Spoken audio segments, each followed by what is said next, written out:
Welcome to the EdM in Art and Art Education. We are thrilled that you are joining us. My name is Olga Hubbard, and I advise most EdM students. The exception are students in the Creative Technologies concentration, whose advisor is Professor Richard Gilcom. If you're in the Creative Technologies concentration, please make sure to contact Professor Gilcom. In this tutorial, I will walk you through all the general requirements of the EdM and give you a sense of what your program will look like. Before we start, please make sure that you have access to your own copy of the program plan checklist. That is the document that you see on the screen right now. You can download this checklist from the Art Education EdM Advisement website. Let's start with an overview. The EdM program is comprised of a series of courses that together add up to 60 credits. Students in the EdM have the option of doing a concentration. A series of courses focus on a particular area that become part of their degree. We currently have concentrations in creative technologies, in museum education, and in art pedagogy and teaching. EdM students also have the option of not doing a concentration or of creating their own concentration in consultation with their advisor. If you have particular interests and wish to develop a concentration around them, please let your advisor know. A few words on transfer credits. If you have relevant graduate level credits that you earned in another institution, you may be able to transfer them into the EdM. Students in the Creative Technologies concentration may transfer up to 25 graduate credits. All other students may transfer up to 30 credits. To find out if you can transfer credits you earned previously, please request a transcript review for this purpose at the registrar's office. Keep in mind that transfer credits will not replace any required courses. Rather, they will count as electives. In terms of the timeline, if you are doing the program full-time, it will take you at least 2 years to complete it. This will be the case even if you transfer 30 credits, and this is because of the way courses in the research sequence are organized. I will talk more about this research sequence in just a little bit. If you're doing the program part-time, you may take up to 5 years to complete it. To be clear, the program cannot be completed in less than 2 years, and there are no exceptions. Let's go over your courses now. As you can see in the program plan checklist, required courses are organized into a series of categories.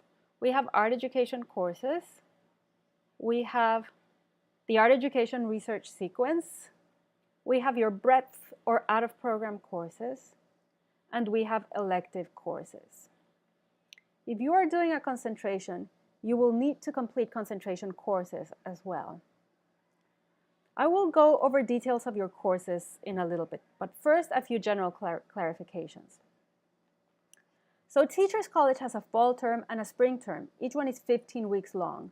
We also have 2 summer terms, Summer A and Summer B. Each summer term is 6 weeks long.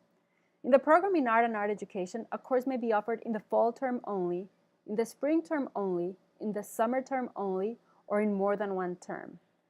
The parentheses to the right of each course in your program plan, these parentheses right here, tell you when a particular course is offered. F stands for fall, SP stands for spring, and SU stands for summer. Because some required courses are only offered in either fall or spring, and because some courses cannot be taken until you have taken the appropriate prerequisite course, you must plan when to take each course carefully. The program plan in front of you is meant to help you do just this. Let me talk a little bit about credit points. As you see in the program plan, some courses are offered for variable credit points. So they may be offered for 1, 2, 3, or 4 credits. When this is the case, you have the option of deciding how many credits you want to take.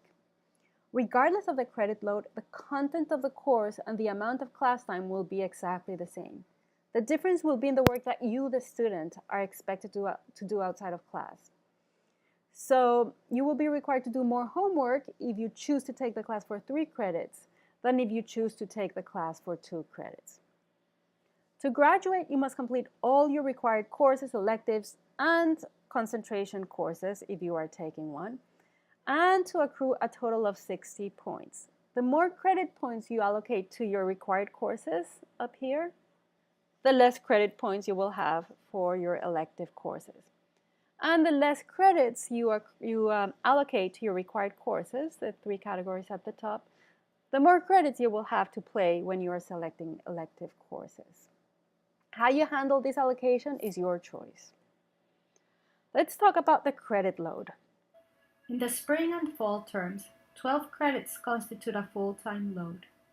We urge you not to take more than 12 credits per semester. Otherwise, the workload can become unmanageable and potentially stressful. On your first semester, as you acclimate to the demands of TC, we strongly recommend a reduced load of 9 to 11 credits. The maximum load for each summer term is 9 credits. As an important parenthesis, most financial aid considers 6 credits per semester as full-time. For more information on this, please consult with the financial aid office. International students are required to maintain a full-time 12-credit load every spring and fall semester, though some exceptions can be made. For more information, please refer to the FAQ that are part of your online advising tutorial and consult with the Office of International Services.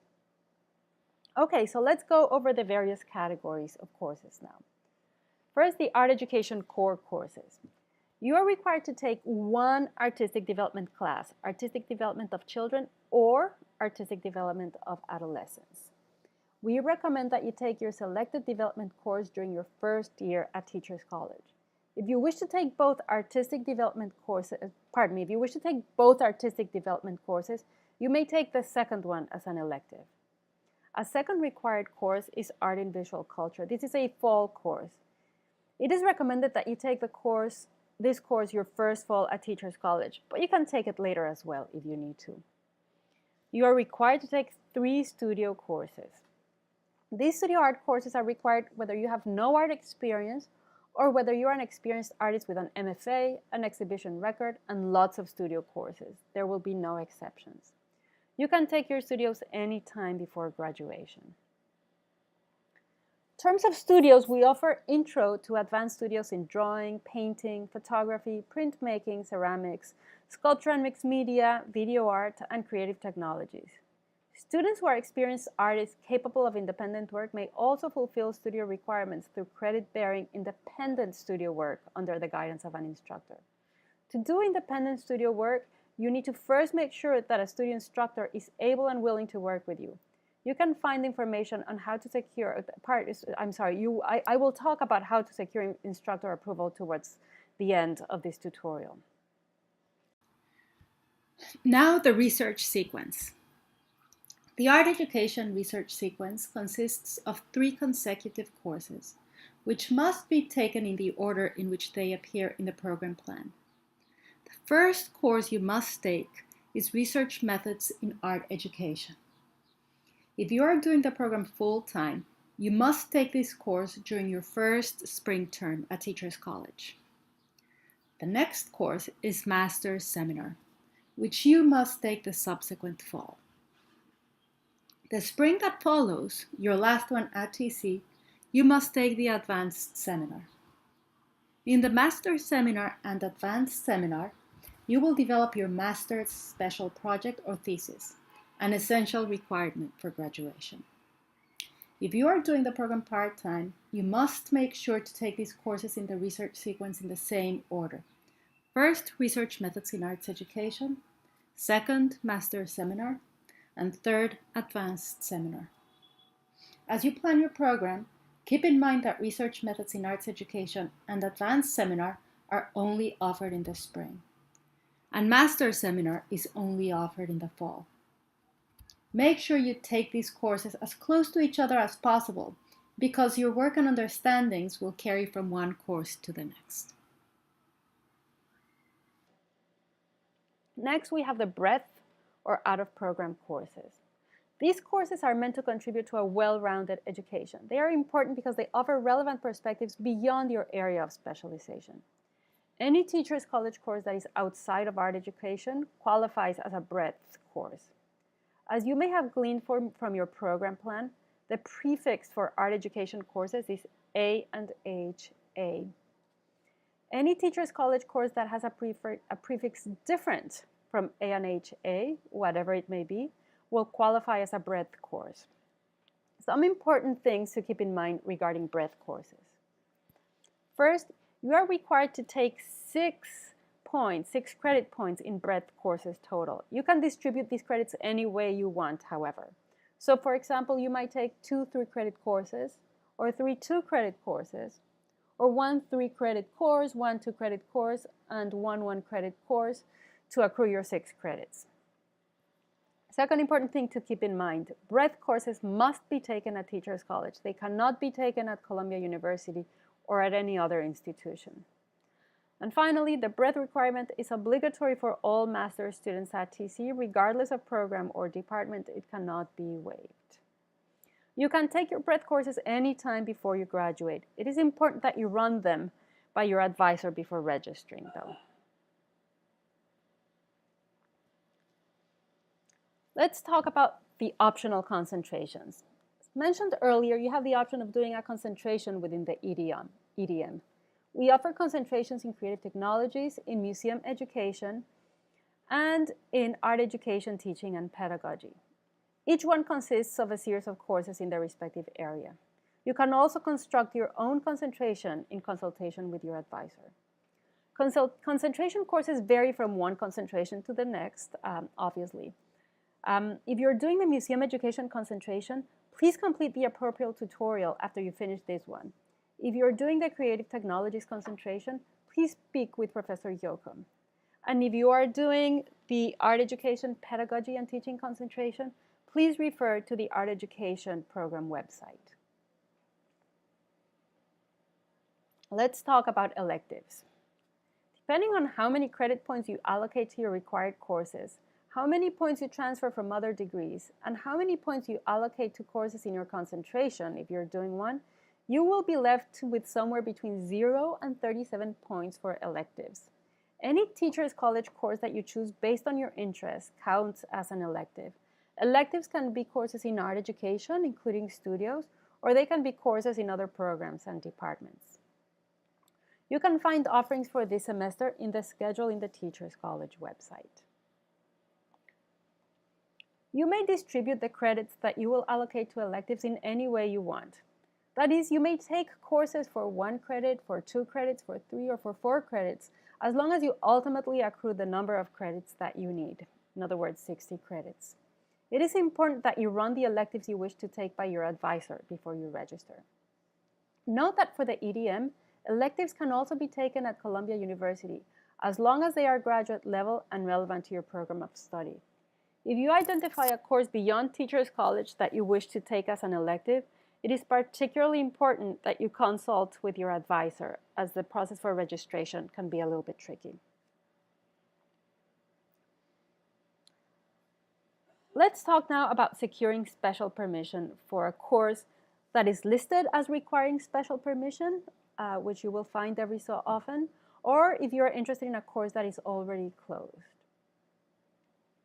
In these cases, you must contact the individual instructor and ask if you might be able to join the course. We recommend that you send an email and you introduce yourself, explain why you are interested in that course, and ask if the instructor will allow you to register. Instructors' contact information is available in the TC website through the Search for People box on the homepage. If permission is granted, you need to follow the appropriate procedure to register. Depending on the situation, this will involve filling out a form, having the instructor sign it and taking it to the registrar's office, or it can involve contacting a specific department's office with the following information: the course name, the course number, the course CRN, your name and T number, and evidence of the instructor's approval, for example, in an email. Please ask the instructor how you should proceed. Once you are cleared by the registrar or by the specific department to register, you must still register for the course through the TC online registration system.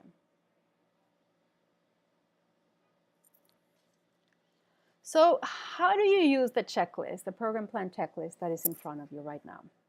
This checklist is meant to help you plan your program. It is designed so you can make note of when you will take each class as you progress from one semester to the next. On the column on the left, you will find all the courses that comprise your program, with blank areas whenever you have some choice, as is the case with breadth courses and electives. Each column to the right these columns right here, is devoted to a semester. Blacked out areas indicate that a particular course is not offered in a given semester. So as you fill out this sheet, what you do is you click on an appropriate cell to indicate that you want to take a given class in a particular semester. So let's say you want to take Artistic Development of Children in the fall. You click on there, and a drop-down menu will appear, where you can select the number of credits that you will take the class for. So let's say 2 here. And let's pretend that you're taking Research Methods in Art Education for 3 credits in this semester. And that should be black, not white. In any case, we will fix that. And if you scroll to the bottom of the page, what you will find out is that the form automatically adds up the number of credits that you are taking per semester. And it also adds the number of credits that you accumulate as you go from one semester to the next. You can revise the program plan as needed as you go from one semester to the next. And you see it continues to add credits per semester as well as cumulative credits. So you can revise the program as needed as you move along the program, as long as you ultimately fulfill all requirements. If you transfer any credits into the EdM, you should enter them in the appropriate box, this box over here, at the top right of your program plan. This way, the credits will be added to your cumulative sum of credits.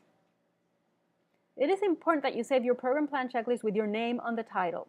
Also write your name and the date you enter the program in the spaces provided over here at the top of the document. This information will be really helpful when you share your plan with your advisor for approval.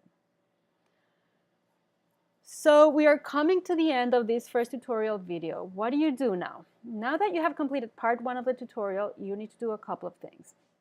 First, if you're doing the museum concentration, complete the museum concentration brief tutorial. If you're doing the creative technologies concentration, make sure you speak with Professor Yoakum. And if you are doing the Art Education Teaching and Pedagogy concentration, make sure you refer to the requirements in the Art Education Program website. Regardless of whether or not you are doing a concentration, complete part 2 of the advising tutorial, the frequently asked questions. And only after you have completed part 2, that is the frequently asked questions, spend some time with your program plan checklist and fill it out to the best of your abilities. If you're in the CTC concentration, you will receive a specific program plan that specifies your concentration courses. And you will get this from Dr. Yoakum. Make sure to indicate which courses you think you should take this semester in your program plan, and feel free to envision what you might take later on as well. Regarding your breadth and elective courses, keep in mind that the TC schedule for future semesters is very likely to change. So while you might begin to consider possibilities right now, it's important that you remain flexible. You will certainly be able to make changes as long as you ultimately meet all requirements and accrue 60 credits. And finally, remember to save your program plan checklist with your name on the title. As soon as you have it ready, email it to your advisor. Your advisor will go over it, and once they approve it, you will receive a PIN number, which will be important for you the first time you register for courses. This concludes the first part of your advising tutorial.